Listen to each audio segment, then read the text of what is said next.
हे कृष्ण, तेरे सिवा कहां मिलता है कोई समझने वाला। जो भी मिलता है बस समझा कर ही चला जाता है। इस दुनिया की भीड़ में हर कोई अपनी सुनाना चाहता है, पर दिल की गहराई को सुनने वाला बिना परखे, बिना कोई फैसला सुनाए बस चुपचाप समझने वाला, वो तो बस तू ही है। जीवन एक ऐसा महाग्रंथ है जिसके पन्ने हर पल खुलते हैं, और इन पन्नों को सही ढंग से पढ़ना भी एक कला है। कहते हैं जीवन में क्या करना है यह रामायण सिखाती है। वह हमें मर्यादा, कर्तव्य, त्याग और आदर्शों के पथ पर चलना सिखाती है। जीवन में क्या नहीं करना है यह महाभारत सिखाती है। वह हमें अहंकार, लालच, ईर्ष्या और अधर्म के विनाशकारी परिणामों से आगाह करती है। और इन सब के बीच जीवन को वास्तव में जीना कैसे है यह श्रीमद् भगवद गीता सिखाती है। गीता कहती है, वह सब कुछ करो जो तुम्हें करना है, लेकिन लालच से नहीं, अहंकार से नहीं, वासना से नहीं, ईर्ष्या से नहीं, बल्कि प्रेम, करुणा, नम्रता और भक्ति के साथ। जब हमारे कर्म इन दिव्य गुणों से सिंचित होते हैं तो वे कर्म नहीं, पूजा बन जाते हैं। तब हम अपने अनिवार्य कर्तव्य का पालन करते हैं, क्योंकि हम जानते हैं कि कर्म करना कर्म न करने से हमेशा बेहतर है। पर इस मार्ग पर चलना आसान नहीं। जिस इंसान के चारों तरफ नकारात्मक लोग रहते हैं, उस इंसान का अपनी मंजिल से भटक जाना तय है। संगत का असर हमारे विचारों पर पड़ता है, और विचार ही कर्म का बीज है। याद रखिए, बुरे कर्म करने नहीं पड़ते, वे तो बस हो जाते हैं। और अच्छे कर्म होते नहीं, उन्हें करना पड़ता है। अच्छाई के लिए एक सचेत प्रयास, एक दृढ़ संकल्प की आवश्यकता होती है। प्रेम के मार्ग पर भी दुनिया अक्सर भ्रमित हो जाती है। एक बार राधा ने श्री कृष्ण से पूछा, प्रेम का असली मतलब क्या होता है? श्री कृष्ण ने हंसकर कहा, पगली, जहां मतलब होता है वहां प्रेम ही कहां होता है। प्रेम कोई सौदा नहीं, यह तो एक निस्वार्थ समर्पण है। इसीलिए तो कहते हैं, जीवन में कभी मौका मिले तो किसी के लिए सारथी बनना, स्वार्थी नहीं। किसी के जीवन की राह में मार्गदर्शक बनना, उसके मार्ग का रोड़ा नहीं। असली खुशी की कुंजी यही है कि अपने मन से इच्छाओं के बोझ को हल्का कर दो। अपना दिल और अपनी पूरी आत्मा अपने काम पर लगाओ, लेकिन उसके इनाम या परिणाम पर नहीं। जब हम परिणाम से अनासक्त हो जाते हैं तो हर प्रकार का भय और चिंता समाप्त हो जाती है। और यदि कभी कोई तुम्हें छोटा कहे या नीचा दिखाए तो याद रखना, अगर आप किसी को छोटा देख रहे हैं तो आप उसे या तो बहुत दूर से देख रहे हैं या अपने भीतर के अहंकार से। अहंकार तब उत्पन्न होता है जब हम यह भूल जाते हैं कि प्रशंसा हमारी नहीं, हमारे गुणों की हो रही है, और वो गुण भी उसी परम सत्ता की देन है। युद्ध हो या जीवन, सफलता केवल 3 शस्त्रों से प्राप्त होती है: धैर्य, धर्म और साहस। धैर्य कठिन समय को काटने की शक्ति देता है, धर्म सही मार्ग पर बनाए रखता है, और साहस उस मार्ग पर निडर होकर आगे बढ़ने की हिम्मत देता है। इसलिए कल की फिक्र मत करो। जिस ईश्वर ने आज तक संभाला है वह आगे भी संभाल लेगा। जब भी मुश्किल आए तो श्री कृष्ण का यह वचन याद रखना, कठिन समय में समझदार व्यक्ति रास्ते खोजते हैं और कायर व्यक्ति बहाने। अगर दुनिया तुम्हें दुख दे तो भी बुरा मत मानना, क्योंकि लोग उसी पेड़ पर पत्थर मारते हैं जिस पर सबसे ज्यादा मीठे फल लगे होते हैं। अंत में बस अपने मन को साध लो, क्योंकि जो मन को नियंत्रित नहीं करते उनके लिए वह मन ही सबसे बड़े शत्रु के समान कार्य करता है। हे कृष्ण, बस इतनी शक्ति देना कि हर परिस्थिति में सम रह सकूं और तुम्हारे दिखाए मार्ग पर निस्वार्थ भाव से चलता रहूं। एक समय की बात है, एक बार एक अध्यापक एक अमीर परिवार के शिष्य के साथ कहीं जा रहे थे, तो उनके उस शिष्य को कुछ मजाक करने का मन आया, क्योंकि उसको रास्ते में किसी गरीब मजदूर के फटे पुराने जूते दिखाई दिए। उसने अपने अध्यापक से कहा कि गुरुजी, क्यों ना अगर हम इन जूतों को छुपा दें तो कितना मजा आएगा। इसके परिणाम को देखकर देखते हैं कि मजदूर पर इसका क्या प्रभाव होता है। अब उसे तो मजाक सूझ रहा था, लेकिन गुरुजी ने कहा, नहीं, गरीब इंसान के साथ इस तरह का भद्दा मजाक करना उचित नहीं है। गुरुजी ने कहा, क्यों ना हम इन जूतों में कुछ सिक्के डाल दें और देखें कि इसका उस गरीब मजदूर पर क्या प्रभाव पड़ता है। और उन दोनों ने ऐसा ही किया। जैसे ही मजदूर अपना काम करके लौटा, उसने अपना एक पैर अपने एक जूते में डाला तो उसे कुछ कठोर सा महसूस हुआ। उसने अंदर हाथ डाला तो उसे कुछ सिक्के दिखाई दिए और उसे आश्चर्य हुआ और आसपास देखने लगा, लेकिन कोई भी उसे नहीं दिखाई दिया। फिर उसने दूसरा पैर अपने जूते में डाला और इसमें भी उसे कुछ सिक्के दिखाई दिए। अब दोनों जूतों के सिक्कों को उसने अपने हाथ में रखा और कहने लगा, हे ईश्वर, पता नहीं किस भले मनुष्य ने इन सिक्कों को मेरे जूतों में डालकर चला गया है, लेकिन जो भी है उसको मेरे दिल से दुआ है कि उसका सदैव भला हो। उसने बहुत ही नेक कर्म किया है ताकि इन पैसों से मैं अपने बच्चों और पत्नी के लिए कुछ खाना और दवाइयां ला सकूं। और इतना बोलकर वह चला गया। इस बात को शिष्य और गुरुजी दोनों ध्यान से सुन रहे थे। अब गुरुजी ने शिष्य से पूछा, अब तुम मुझे बताओ कि तुम्हें कैसा महसूस हुआ, तुम्हारी पहले वाली मजाक या मेरा यह तरीका। तो उसने कहा, गुरुजी, मुझे क्षमा कर दीजिए। अब मुझे समझ आ गया कि सच्ची खुशी किस चीज में है। जब हम किसी का मजाक उड़ाते हैं तो उसमें कुछ पल के लिए हमें आनंद तो मिलता है, लेकिन इससे हमें बद्दुआ मिलती है।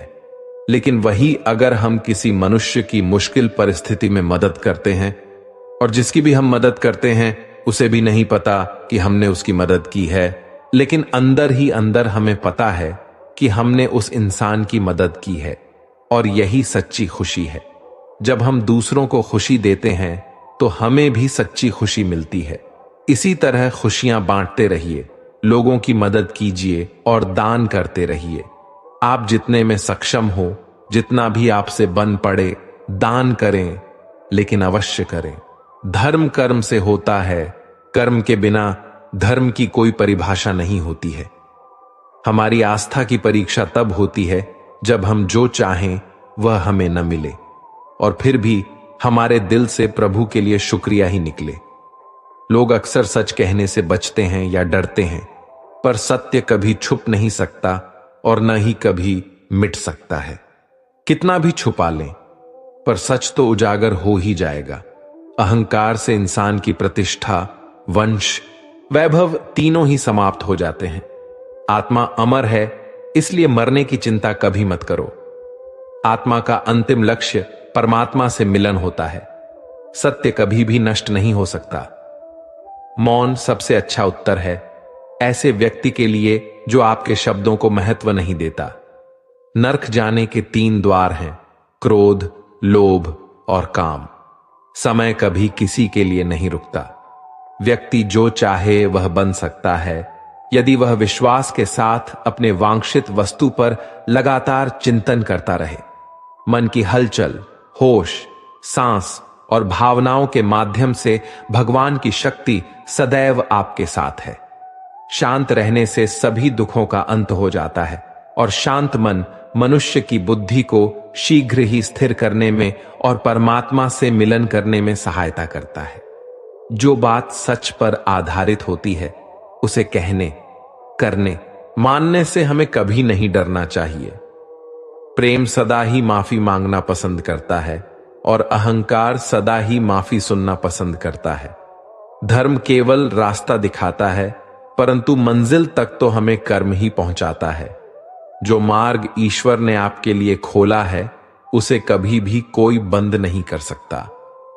जीवन में आधे दुख इस वजह से आते हैं क्योंकि हमने उनसे आशाएं बना रखी हैं जिनसे हमें नहीं बनानी चाहिए थी।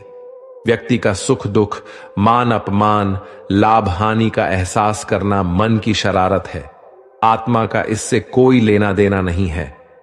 जब यह संसार ही स्थायी नहीं है तब इस संसार की कोई वस्तु कैसे स्थायी हो सकती है। यदि कोई भरोसा तोड़े तो उसका भी धन्यवाद करें, क्योंकि वह हमें सिखाता है कि भरोसा बहुत सोच समझ कर करना चाहिए। श्री कृष्ण कहते हैं कि जो चाहो वह मिल जाए तो सफलता है, और जो मिला है उसे सच्चे दिल से चाहना प्रसन्नता है। संसार तुम्हें वैसा ही देखेगा जिस मानसिक दृष्टि से तुम संसार को देखोगे। बदला लेने के लिए मत सोचो, आराम से बैठो और प्रतीक्षा करो। जिन लोगों ने आपके साथ बुरा किया है, अंत में उनके साथ भी बुरा ही होगा। ईर्ष्या और हद से अधिक इच्छाएं जीवन का सुकून छीन लेती हैं। कोई तुम्हें कुछ भी कहे, तुम पलटकर जवाब मत देना, क्योंकि जब तुम जवाब दोगे उसमें आवाज तो होगी, पर जब मैं जवाब दूंगा उसमें आवाज नहीं होगी, और वह ऐसा जवाब होगा जिसे कोई भूल नहीं पाएगा। इस दुनिया में सभी को अपने ज्ञान पर अहंकार है, लेकिन किसी को भी अपने अहंकार का ज्ञान नहीं है।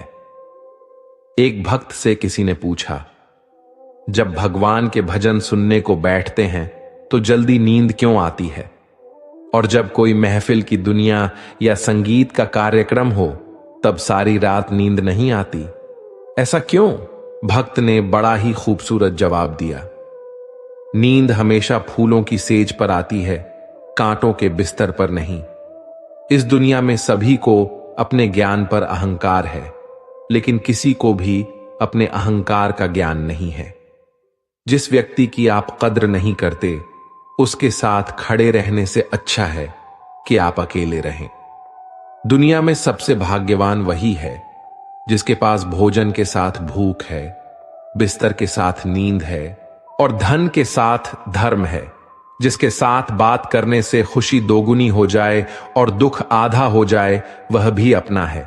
सुख और दुख अपने नसीब से मिलता है, अमीरी गरीबी से कोई लेना देना नहीं। रोने वाले महफिलों में भी रोते हैं और खुशी हो तो झोपड़ी में भी हंसी गूंजती है। जो जितना शांत होता है वह उतना ही गहराई से अपनी बुद्धि का प्रयोग कर सकता है। वे मूर्ख थे जो तुम्हारा प्रेम समझ ही नहीं पाए, क्योंकि तुमने तो कई बार अपना हृदय तोड़ लिया, सिर्फ उन्हें प्रसन्न करने के लिए। कर्म करने वाले पुरुष के लिए न तो यहां कोई अपर्याय चीज है और न कोई अपर्याय बात। न ही मैं किसी के भाग्य का निर्माता हूं और न ही कर्मों का फलदाता। इसका उत्तरदायित्व तो स्वयं आपका है। आप किसी व्यक्ति को वर्षों में इतना नहीं जान सकते जितना कि एक बार उसे क्रोध की स्थिति में देखकर जान सकते हैं। जहां दूसरों को समझना मुश्किल हो जाए, वहां खुद को समझ लेना ही बेहतर है। जो आपके मानसिक स्वास्थ्य के लिए अच्छा हो, जो रिश्तों में हमें रुला दे, उससे गहरा कोई रिश्ता नहीं, और जो रिश्ता हमें रोते हुए छोड़ दे, उससे कमजोर कोई रिश्ता नहीं। बुरे समय को कभी भुलाया नहीं जा सकता और अच्छे समय को परिश्रम करके प्राप्त करना पड़ता है। धैर्य कड़वा तो हो सकता है, लेकिन उसका फल सदैव मीठा ही होता है। गीता में लिखा है, जिंदगी में हम कितने सही हैं और कितने गलत हैं, यह केवल दो लोग ही जानते हैं, एक परमात्मा और दूसरी हमारी अंतरात्मा। लोग बुराई करें तो आप दुखी हो जाएं, लोग तारीफ करें और आप सुखी हो जाएं, तो समझ लीजिए आपके सुख दुख के स्विच लोगों के हाथ में है। कोशिश करें कि स्विच आपके हाथ में हो। जीवन में किसी का हृदय इतना नहीं दुखाना चाहिए कि वह ईश्वर के सामने तुम्हारा नाम लेकर रो पड़े। जीवन जीने की उसकी इच्छा ही खत्म हो जाए, क्योंकि टूटे हुए हृदय की आह आकाश को भी चीर देती है, जिसे ईश्वर कभी माफ नहीं करता। जीवन का आखिरी समय कैसे व्यतीत होगा, इसका फैसला हमारा धन नहीं, बल्कि हमारे द्वारा किए गए व्यवहार और दिए गए संस्कार तय करेंगे। हर कर्म बहुत ध्यान से करें, क्योंकि न किसी की दुआ खाली जाती है और न किसी की बद दुआ। इस मतलबी दुनिया को ध्यान से नहीं, धन से मतलब है, भजन से नहीं, भोजन से मतलब है। वह सत्संग से नहीं, राग रंग से मतलब है। सभी पूछते हैं कि घर, परिवार व व्यापार कितना है, कोई नहीं पूछता कि भगवान से प्यार कितना है। जिस व्यक्ति के पास संतुष्टि नहीं है, उसे कितना भी मिल जाए वह असंतुष्ट ही रहेगा। जिस व्यक्ति के पास संपूर्ण धन दौलत, ऐश्वर्य, वैभव सब है, मगर संतुष्टि ही नहीं है, उस धन दौलत का कोई अर्थ नहीं है। वह सदैव असंतुष्टि की स्थिति में रहता है। जिसके पास संतुष्टि है वह थोड़े में भी संतुष्ट रहता है।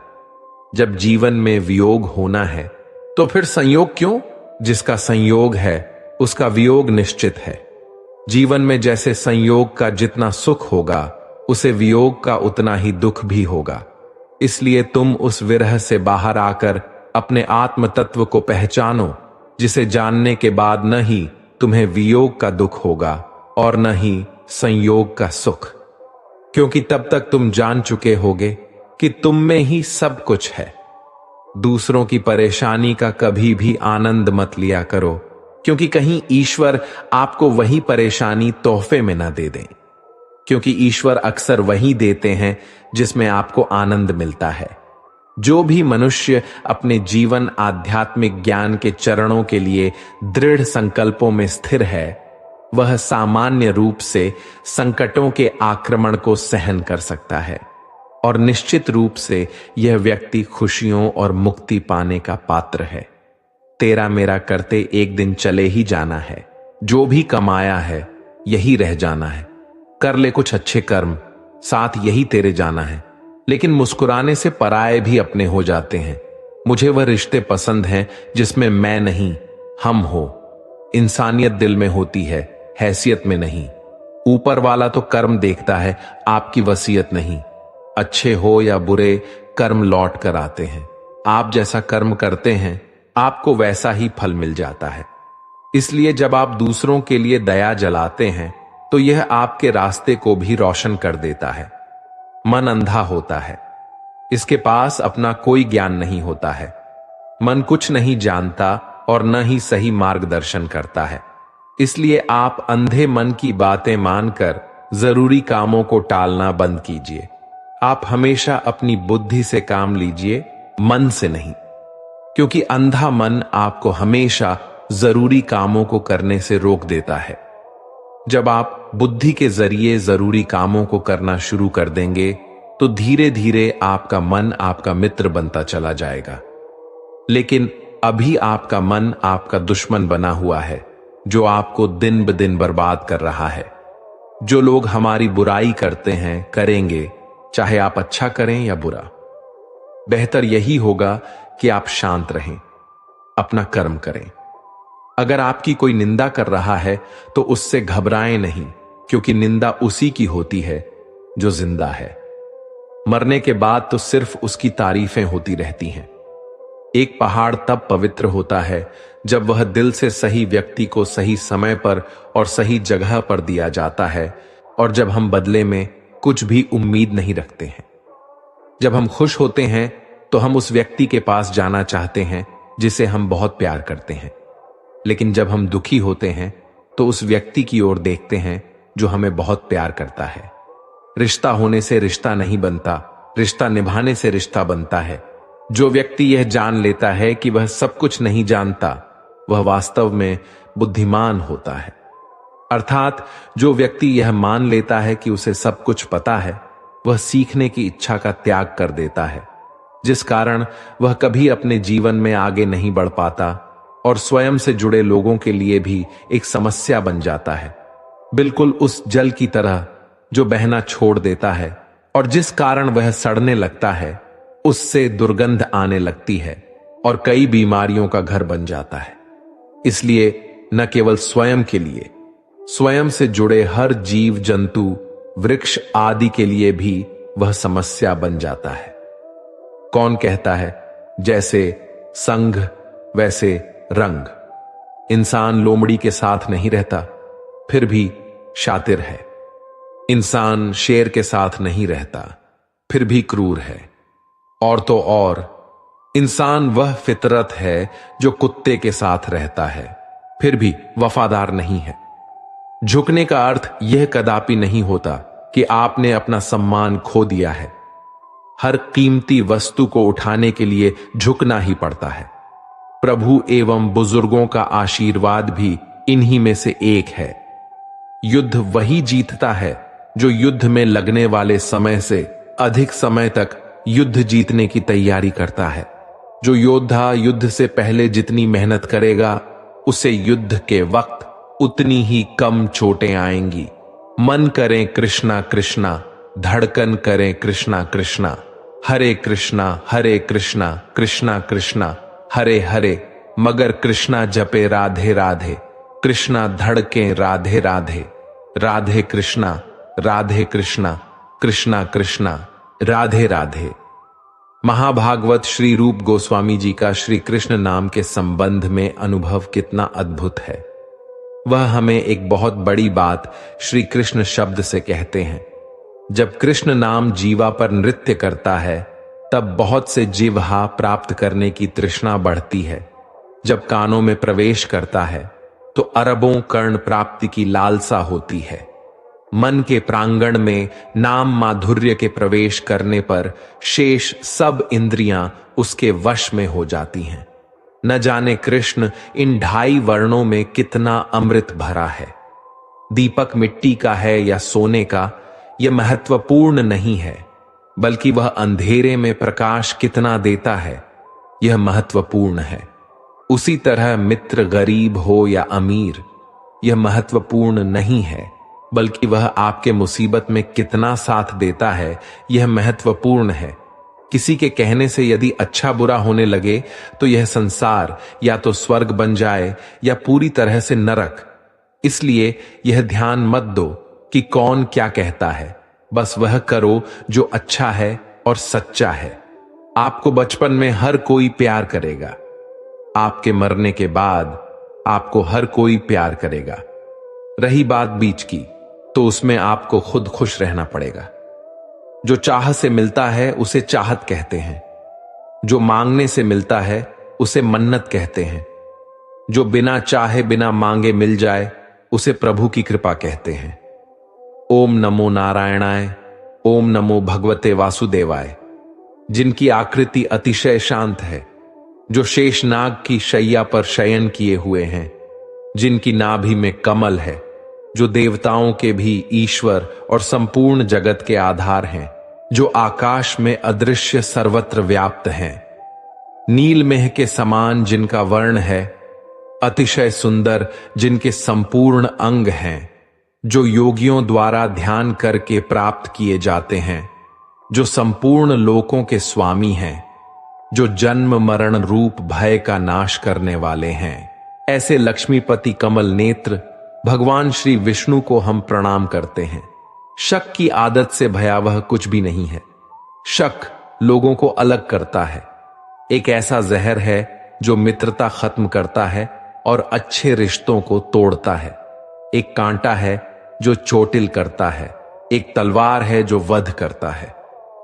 ठाकुर जी के कारण किया गया हर कार्य पूजा है। वह कार्य जो श्री कृष्ण को बीच में रखकर किया जाता है और श्री कृष्ण के लिए ही किया जा रहा है। लेकिन अगर कृष्ण बीच में नहीं है, तो अपने इंद्रिय तृप्ति के लिए किया गया सभी कार्य हमारी मृत्यु के साथ ही व्यर्थ चला जाएगा। सफलता मिलती है तो मनुष्य सिर्फ मैं में लीन हो जाता है, और जब असफल हो जाता है तो हाय में लीन हो जाता है और सीधा सीधा भगवान को दोष देने लग जाता है। अरे, जब सफलता मिली थी तो परमात्मा को धन्यवाद नहीं किया, और असफलता मिलने पर ईश्वर को दोष क्यों देना। मनुष्य के जीवन में सबसे ज्यादा महत्वपूर्ण है समय। जिस मनुष्य ने समय का मान रख लिया, वह हमेशा सुख को भोगता है। जिस व्यक्ति ने अपना समय बर्बाद कर लिया, वह भविष्य में पछताता है। अच्छे हो या बुरे, कर्म लौट कर आते हैं। आप जैसा कर्म करते हैं, आपको वैसा ही फल मिलता है। इसीलिए जब आप दूसरों के लिए दिया जलाते हैं, तो यह आपके रास्ते को भी रोशन कर देता है। सत्य को सिद्ध करने के लिए किसी से भी जिद करने की जरूरत नहीं है, क्योंकि सत्य खुद सही समय पर स्वयं सिद्ध हो जाता है। भगवान को छोड़कर दूसरे की आशा करना, विश्वास करना, भरोसा करना पाप है। व्याभिचार है। केवल एक भगवान ही ऐसे हैं जो किसी व्यक्ति का पिछला इतिहास नहीं देखते हैं, उसके वर्तमान आचरण नहीं देखते हैं। वे देखते हैं केवल उसके विश्वास को, और इस विश्वास को देखकर ही वह उस व्यक्ति के अभाव की अनुभूति का ही अभाव कर देते हैं। मनुष्य को दुख होता है अभाव की अनुभूति से। अभाव की अनुभूति मिट जाने पर उसका दुख मिट जाता है। ज्ञान योग और कर्म योग। अर्जुन का संशय अभी समाप्त नहीं हुआ था। कृष्ण ने बांह पकड़कर अर्जुन को उठाया और कहा, हे पार्थ, अप्राप्त की प्राप्ति का नाम योग है और प्राप्त वस्तु की रक्षा करना क्षेम कहलाता है। इसे जिस बुद्धि से जाना जाता है वह ज्ञान योग है। इस ज्ञान योग के द्वारा ही कर्म योग के बंधनों को काटा जा सकता है। इस ज्ञान की अनुभूति से ही मनुष्य कर्म योग रूपी धर्म की साधना करने में सफल हो पाता है तथा जन्म और मृत्यु के भय को इस शरीर से दूर कर पाता है। श्री कृष्ण अर्जुन से कहते हैं, हे अर्जुन, विवेकहीन मनुष्य कर्म की साधना नहीं कर पाता। तू बस इतना समझ कि कर्म करने में ही तेरा अधिकार है, फल की कामना में नहीं। विवेक बुद्धि कर्म करने न करने की प्रेरणा देती है। तू इस शरीर की आसक्ति को त्याग कर सफलता असफलता का विचार छोड़कर संबोधि ग्रहण कर और कर्म के कर्तव्य में लग। समत्व सर्वरूप योग ही कर्म में कुशलता प्रदान करता है। विवेक सम्मत कर्म ही तुझे परमात्मा से नित्य संयोग की स्थिति तक ले जाएगा। अतः लोक निंदा की चिंता मत कर। कौन क्या कहता है यह मत सोच और स्थिर बुद्धि रखकर युद्ध कर। यही तेरा कर्म योग है। कौरव और पांडव हस्तिनापुर का कुरुवंश राजघराना दो भाइयों पांडु और धृतराष्ट्र के मध्य विवाद का कारण था। धृतराष्ट्र बड़े थे परंतु जन्मांध थे, इसलिए राज्य संचालन का भार छोटे भाई पांडु को दिया गया। यहीं से धृतराष्ट्र के मन में गांठ पड़ गई। धृतराष्ट्र के 100 पुत्र थे जो कौरव कहलाते थे। उनका सबसे बड़ा पुत्र दुर्योधन दुष्ट प्रवृत्ति का था। पांडु के 5 पुत्र थे, युधिष्ठिर, भीम, अर्जुन, नकुल और सहदेव। पांचों भाई धार्मिक विचारों के थे। द्रौपदी इन पांचों भाइयों की पत्नी थी। पांडवों की मृत्यु के उपरांत धृतराष्ट्र को राज्य गद्दी सौंपी गई। पांडव पुत्रों ने अपना अधिकार मांगा, परंतु दुर्योधन ने सुई की नोक के बराबर भी भूमि देने से इनकार कर दिया। उस काल के राजनीति के महान चिंतक भगवान श्री कृष्ण पांडवों के पक्षधर थे। उन्होंने दोनों के मध्य संधि करानी चाहिए, परंतु दुर्योधन तैयार नहीं हुआ। उसने श्री कृष्ण को बंदी बनाना चाहा, लेकिन उसे मुंह की खानी पड़ी। जन्म मृत्यु का रहस्य। श्री कृष्ण ने अर्जुन को जन्म और मृत्यु का रहस्य बताते हुए कहा, जो नहीं दिखता है वह जब दिखने लग जाता है तो उसे जन्म कहते हैं, और जब वह दिख रहा अदृश्य हो जाता है तब उसे मृत्यु कहते हैं। इस प्रकार जन्म का अर्थ यह नहीं है कि जो था नहीं वह अस्तित्ववान हो गया। असत्य का कभी जन्म नहीं होता और सत्य की कभी मृत्यु नहीं होती। इस रहस्य को समझते हुए हे अर्जुन, अपने धर्म का पालन कर। यदि तू इस धर्मयुक्त युद्ध को नहीं करेगा तो स्वधर्म और कीर्ति को खोकर पाप को प्राप्त होगा। तेरे शत्रु तेरी सामर्थ्य की निंदा करेंगे।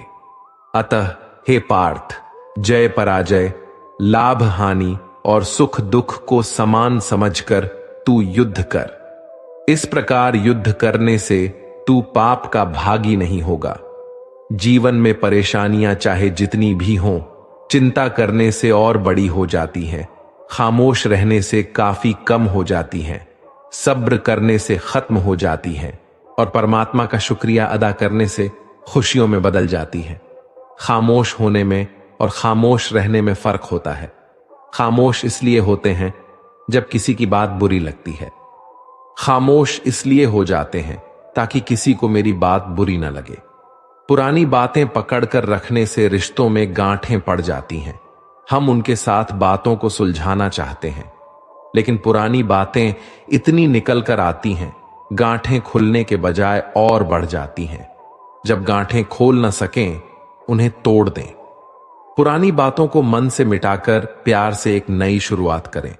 जो ज्ञानी होता है उसे समझाया जा सकता है, जो अज्ञानी होता है उसे भी समझाया जा सकता है, लेकिन जो अभिमानी होता है उसे कोई नहीं समझा सकता, उसे सिर्फ वक्त समझाता है।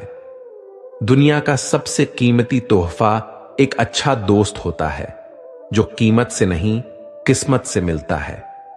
सच्चा स्नेह करने वाला केवल आपको बुरा बोल सकता है, कभी आपका बुरा नहीं कर सकता, क्योंकि उसकी नाराजगी में आपकी फिक्र और दिल में आपके प्रति सच्चा स्नेह होता है। किसी के बुरे वक्त में उसका हाथ पकड़ो, सहारा बनो, उसे हिम्मत दो, क्योंकि उसका बुरा वक्त तो थोड़े दिन में चला ही जाएगा, लेकिन वह दुआ आपको जिंदगी भर देती रहेगी। उम्र में चाहे कोई बड़ा या छोटा हो, लेकिन वास्तव में बड़ा तो वही है जिसके दिल में सबके लिए प्रेम, स्नेह और सम्मान की भावना हो। मां कभी साधारण नहीं होती, वह तो परमात्मा के बाद वह शक्ति है जो खुद मौत की गोद में जाकर एक जिंदगी को जन्म देती है। इसलिए मां का सदैव सम्मान करें।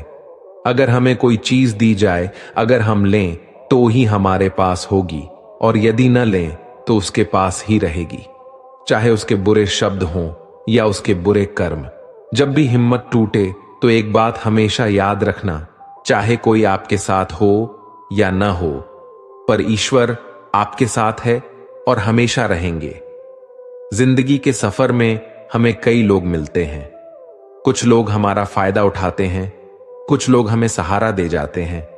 इन दोनों में फर्क सिर्फ इतना है, फायदा लेने वाले दिमाग में रह जाते हैं और सहारा देने वाले दिल में बस जाते हैं। जो मुस्कुरा रहा है उसे दर्द ने पाला होगा, जो चल रहा है उसके पांव में छाला होगा। उदास होने के लिए उम्र पड़ी है, नजर उठाओ सामने जिंदगी खड़ी है। अपनी हंसी को होठों से न जाने देना, क्योंकि आपकी मुस्कुराहट के पीछे दुनिया पड़ी है। जहां जिसका दाना रहता है, समय उसे वहां बुलाता है। कोई किसी की दया नहीं खाता, हर व्यक्ति अपने नसीब का खाता है। जिंदगी में अहमियत उसी को दो जो तुम्हारी किस्मत समझता हो। जेवर से ज्यादा मिले उसको कहते हैं नसीब। सब कुछ है फिर भी रोता है, उसको कहते हैं बदनसीब। और जिंदगी में थोड़ा कम पाकर भी हमेशा खुश रहता है,